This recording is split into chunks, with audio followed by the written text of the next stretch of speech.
émergence, émergence, Au bois voisin, il y a des violettes, de l'aubépine et de l'églantier. J'ai lié ma bordure avec un brin de paille, j'ai lié ma bordure avec un brin d'osier. Je profite de l'occasion pour saluer tous mes amis qui s'assoient. Mon ami que j'appelle Diaby, ça va un peu, Diaby le gourou, ça c'est un ami à moi qui fait du très beau travail. Et puis j'aime bien cet établissement. Vraiment, ça me plaît très bien. Salut Diaby, salut aussi à mon ami Kolo, je te salue. Sans oublier Mas Grado, ça c'est mon fils, Mas Gradel. Bonne chance, que Dieu te garde. Et que j'ai pris l'occasion pour saluer Ben Trazo. Et puis dire à tout le monde, soyez le bienvenu au journal de l'émergence d'Abidjan.net. Pour tous ceux qui ont envie de dire quelque chose qui ne leur plaît pas, eh bien, vous n'avez qu'à composer le 00225 01 08 02 31. 00225 01 08 02 31. Émergence, Alors je vous parle, le procès a démarré. À Yopougon, ce n'est pas possible. En tout cas, le FPI Pro Sangaré a organisé vraiment des rencontres au Baron. Le jour de l'ouverture, ils sont remplis dans la salle. Après, avec la police qui veillait au grain, ils sont remplis. Ils s'en foutent. Policiers ou pas policiers, ce qu'ils ont envie de faire, ils font. Et là, quand ne va pas, ils s'en foutent. Ça ne dit rien. Le lendemain, on a vu les avocats, le procureur qui poursuit Babo, le procureur, sa réaction. Non, quand ils ont fini de parler, c'est-à-dire, les avocats, ils étaient assis comme ça. Le procureur était là, et puis elle a envoyé deux personnes qui parlaient. Quand ils ont fini de parler, tu dis oui, pour Babo est fini aujourd'hui. Il y a un petit, quand il a fini d'écouter, le soir, il me dit, frère, il dit oui. Il dit, pour Babo est fini. Il ne peut plus respirer un iota pour ce que j'attendais aujourd'hui. Ils ont sorti toutes les preuves à la télévision, partout. Le lendemain, l'attaque des avocats de Gbagbo. Non, ils ont répliqué. Non, quand c'est fini, je pouvais crier wow. Non, quand tu vois, tu sais que c'est match nul. Maintenant, on attend encore la réaction des gens de Blé Goudé. Parce que là, les Gbagbo ont deux interventions. C'est-à-dire, Gbagbo a ses avocats, Blé Goudé a ses avocats. Or, le procureur, elle est seule. Le juge intervient. Le lendemain, Gbagbo intervient. Et puis encore Blé Goudé intervient. Ça fait 2-1. Tu vois, c'est grave. Pour le moment, ils sont 1-1. Quand les gens de Blé Goudé vont intervenir, ça va devenir 2-1. Bon, c'est comme ça se passe en Côte d'Ivoire. Quand il y avait les élections, quand RHDP vient comme ça, ils viennent à 2, FPI vient à 1. Au tribunal maintenant, c'est RHDP qui vient à 1, et bien FPI vient à 2. Ça, c'est comme ça. Ça, c'est Côte d'Ivoire, ça. Tout ça, ça se passe comme ça. Et nous, on observe, on regarde. émergence, Ces derniers temps encore, il y a un festival qui s'organise à Yopougon, Ouassakra, à la place des garages, qui va avoir la participation des gens, des garagistes, des humoristes, des bassamoukas, des magnifiques, tout et tout. Maintenant, ça commence bientôt. C'est un grand festival. Maintenant, ce que je crains, il ne faut pas que ça va devenir festival de choses de Bilibili. Parce que Bilibili, dès qu'il a fini son festival à Ouassakra, il est parti. Il doit le chercher, on le poursuit. À cause de l'argent des festivals, on ne sait pas. Encore, il y a un festival qui va se faire. Est-ce que ce n'est pas un festival de Bilibili? Quand ça a fini, ceux qui ont gagné les Oscars là, ils vont fuir aussi. Bon, espérons de voir peut-être à chaque chose sa manière de faire et c'est bien. émergence, Et je vous ai dit que moi je vais suivre les gens. Je dis que Sidi Touré, ministre de la jeunesse, je vais le suivre. La dernière fois que je l'ai suivi, il avait une cérémonie à la mairie de Yopougon où ils étaient en train de donner. J'ai vu des jeunes gens habillés dans des cars, avec des casques, des t-shirts rouges. J'ai demandé c'est quoi. On dit non, c'est une opération menée par le ministre de l'Emploi jeune pour donner du travail aux jeunes gens. Et que maintenant, c'est 350 jeunes gens à qui on donne du travail. Et j'ai vu ces jeunes gens-là dans les casques, tout et tout. Ils ont porté des gilets, tout en rouge, tout. Et ils étaient dans la salle. Et Sidi devait arriver. Moi, j'ai constaté, j'ai demandé à la salle de communication de Sidi, j'ai dit, mais il s'agit de quoi? Elle dit non, c'est des gens qu'on a formés.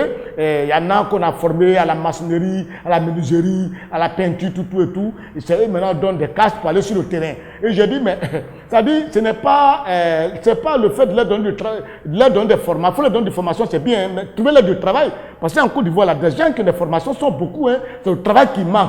Oui, parce que quand on dit emploi jeune, employer les jeunes et ne pas donner du travail à des jeunes. Il y a déjà des gens, des structures qui sont chargés de les former. Ils sont là, il n'y a pas un jeune qui n'a pas envie de se faire former. Après la formation, là, qu'est-ce qu'on fait? Donc il ne suffit pas de dire qu'on forme des jeunes gens et puis ne pas leur donner de quoi à faire, les laisser sur le carreau. C'est ça. émergence, Et la dernière fois, le samedi, j'ai été comme ça, de manière spontanée, j'ai été à Bassam. Personne ne m'a dit, c'était de manière spontanée. J'arrive à Bassam, je dis, mais attends, Et le premier ministre Duncan habite par ici. Je passais chez lui pour le saluer. Pourquoi je fais ça? Parce que son épouse Clarisse est la sœur jumelle d'une dame que je connais très bien, que j'appelle maman de Claman Couture à Yopougon. Donc, on se connaît tôt ou tard. Si je la croise, je peux croiser l'autre et c'est ça. Et quand je suis arrivé chez Duncan, ce jour-là, derrière l'université de Bassam, il y avait du monde, du monde. Si vous voyez les voitures diplomatiques, tout était, même Bakakoum était là. Mais je suis resté dans mon petit coin pour observer de loin. Et j'ai vu des gens pleins. Mais c'était bien, mais j'ai constaté, j'ai vu le maître Duncan que j'ai connu avant, un monsieur très sympa, très simple, d'une simplicité pas possible. Et je voyais des gens autour qui s'animaient, qui s'animaient. J'ai regardé et j'ai dit, mais je pense que Duncan, il doit comprendre et il doit analyser. S'il ne le sait pas, son époux doit le savoir pour savoir raison garder. Parce que voilà un monsieur qui a toujours gardé une humilité pas possible. Mais lorsqu'il a perdu la primature au temps de Bidier et qu'il a quitté la primature, personne n'allait lui rendre visite. Un jour même à Bassam, dans sa maison, il y avait une jeune dame qui a organisé son mariage là-bas. On est parti, Duncan est resté dans la maison seul. Il n'est pas sorti, il est sorti juste pour donner des consignes, il est reparti. J'étais là et je le regardais. Ça me faisait pitié qu'un monsieur qui était aussi côtoyé, aujourd'hui parce qu'il n'est pas Premier ministre, n'est plus côtoyé. C'est ce même monsieur que je vois aujourd'hui. Je suis parti, la maison était bourrée, j'ai regardé des hypocrisies qui se tournent autour. Le monsieur est là, dans sa simplicité, mais je sais que désormais il doit comprendre avec qui doit venir. Tous ces, à ce temps-là, dès qu'on cherchait les gens pour venir rendre visite, ils ne trouvaient pas. Mais aujourd'hui, ils sont encore beaucoup. Oh, mais pourquoi l'homme est très méchant? Pourquoi l'homme est hypocrite?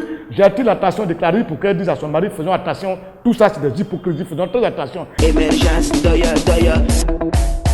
Et puis, quand on se dit la vérité, quoi, regardez, je veux un gouvernement responsable. Hein. Je ne veux pas un gouvernement qui fiche ses responsabilités, ce n'est pas du tout bien.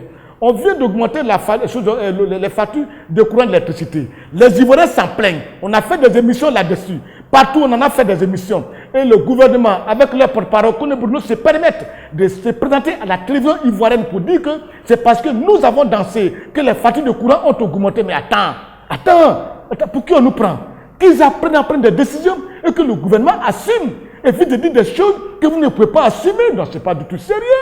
Comment un gouvernement peut dire que oui, c'est parce que la population a trop fêté, on a trop dansé. Mais attends, pour qui on nous prend? Non, je n'aime pas ça. Je n'aime pas quand on prend des actes qui sont posés, on doit les assumer. Parce que ce qui s'est fait là, tout le monde sait que tout a été augmenté. Et dans les maisons, et dans les bureaux. Nous ne sommes pas des sorciers.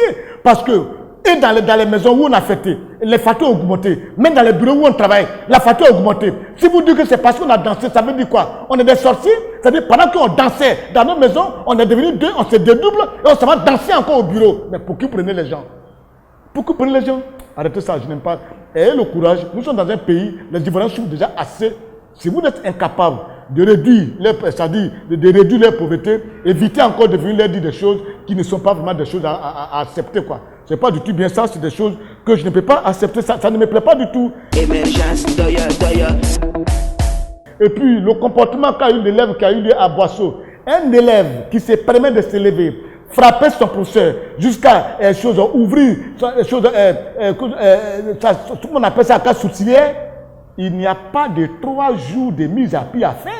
Il n'y a pas de 2 semaines d'interdiction de cours à faire. Il doit être radié purement et simplement de l'établissement. Ça a eu lieu à Boisseau et la DREM sont en train de s'organiser pour organiser des cérémonies de sensibilisation. Il n'y a pas de sensibilisation, je vous dis. L'élève qui s'est permis qu'apporter mais à son professeur doit être purement et simplement radié de l'établissement. Ça veut dire quoi ça? Non. Je dis qu'on arrête un peu de jouer avec ces jeunes gens, ces enfants-là. Hein. Un enfant n'a pas le droit de porter main à son professeur. Et puis vous voulez que ça se négocie. Ça vous négocie quoi? Il n'a plus le droit de rester dans cet établissement, même dans l'établissement de tout à Boisseau. Il n'a pas le droit d'aller au cours là-bas, peut-être ailleurs. Pour ne pas que ça influe, ça agit sur les autres élèves. Un peu de respect quand même. Émergence, doya. Bon, les gars, on a fini. À la prochaine, comme je vous ai dit, sans oublier que Jérôme Kouakou a été consacré meilleur journaliste et Boni. Félicitations, petit frère. C'est un garçon que j'ai remarqué. Il était avec moi à la mairie de Yopougon, à la radio Yopougon. On l'a débauché, il est parti à la Côte d'Ivoire. Et un jour, je suis parti à Mans, je l'ai croisé là-bas. Je lui ai dit, mais tu fais quoi ici? Il dit, non, on m'a envoyé pour diriger l'antenne de Mans ici, au niveau de la RTI, tout. Je suis seul, mais je dis, il faut accepter, tu es venu, c'est pas grave. Ici, c'est un peu mieux. Et il dit, non, cher René, ici, je préfère être ici, c'est bien pour moi. Et aujourd'hui, Dieu lui a permis d'avoir le super prix éponyme. Félicitations. Toujours, c'est Yopougon. À bon entendeur, Bout de Fer vous dit à la prochaine. Émergence, doya.